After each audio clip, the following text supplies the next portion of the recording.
Welcome back to Slack Signal X.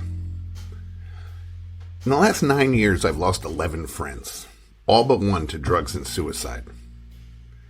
To the point where they're starting to feel like the same thing. You see, I grew up in a scene that it didn't plan for old age. Punk, skateboarding, nihilism was fashion.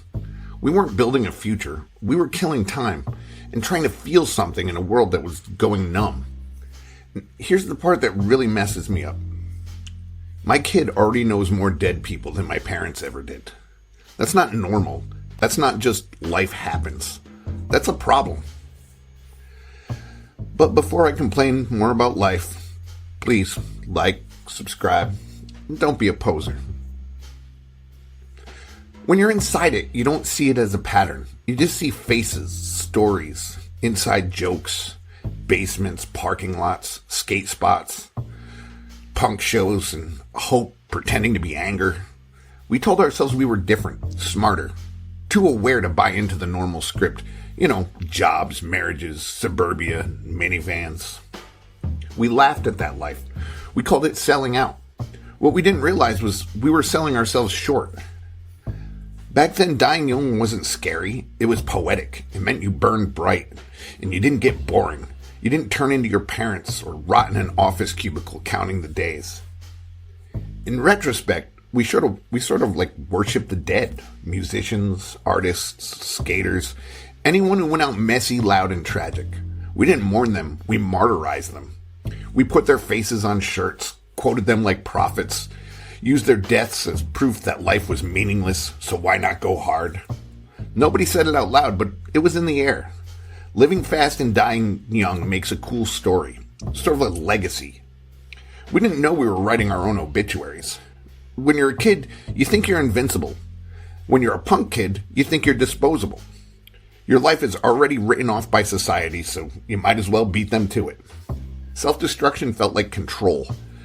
Drugs weren't just getting high. They were a statement, a middle finger, a way to disappear without fully committing to disappearing. And suicide? We pretended it was different, that it was deeper, it was sad, tragic, and goth. But after a while, it started to look the same. Different exits, same destination. Same shock, same hollow feeling, same posts online. R.I.P., brother. Gone too soon. Check on your friends. We say the same things every time. Because what else are you supposed to say? Nobody ever says, yeah, this makes sense. But sometimes it kind of does. That's the part people don't like hearing. Not because it's heartless, but because it forces you to look at the environment. We grew up inside a culture that romanticized destruction. We called it freedom and rebellion. But it was just a different cage. You couldn't admit you were scared. You couldn't say you wanted stability. You definitely couldn't say you wanted to live a long time. That was corny. Hope was embarrassing, so we laughed it off, buried it under sarcasm, under noise, under substances. If you weren't self-destructing, you weren't punk enough. Then one day, you look up and realize you're 40. Then suddenly you're 50. And half the people you came up with are gone. They didn't move away. They didn't drift apart. They're permanently gone. And you don't even remember when it started feeling normal. You start doing the math. High school friends, show buddies, people you crashed on couches with, people who let you tattoo your first stupid ideas, people who taught you how to roll a joint or kickflip or survive a hangover. They're all dead. Some overdosed, some hung themselves, some just quietly disappeared and you found out months later through a mutual friend. You stop being shocked. That's when it gets really scary, when death becomes background noise. Another post, another fundraiser, another candle emoji, and the world keeps going. Bills still come, your kids still need breakfast, and you still have to pretend you're a functioning human. You realize nobody prepared you for this part. Nobody told us what happens when the apocalypse doesn't come, and when the world doesn't end, when you actually survive your own mythology. We were supposed to burn out, not grow old. Not stretch before standing up or argue about cholesterol. Not Google, is this normal for my age? We didn't plan for this version of ourselves. There's a weird, shame in surviving. Like you broke some unspoken pact. Why you and not them? What did you do differently? Nothing heroic. No big turning point.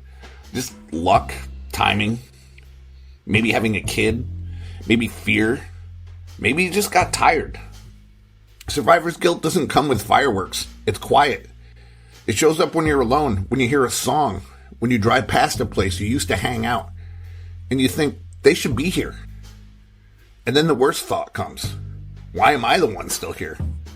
I don't think people talk about this enough. We talk about addiction, we talk about mental health and checking in. All of that matters, but we don't talk about the culture that made destruction look cool. We don't talk about how many of us were quietly hoping something would take us out. Not because we wanted to die, but because we didn't know how to live.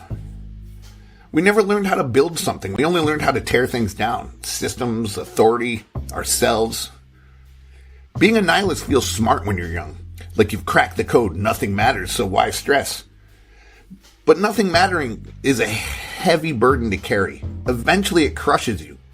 You start self-medicating, not for fun, but to quiet the noise, the anxiety, the emptiness, the feeling that you missed some secret instruction manual that everyone else got. And then you look at your parents. They've got their problems, sure, but how many funerals did they go to for friends their age? Maybe one, maybe none. They have weddings, baby showers, retirement parties.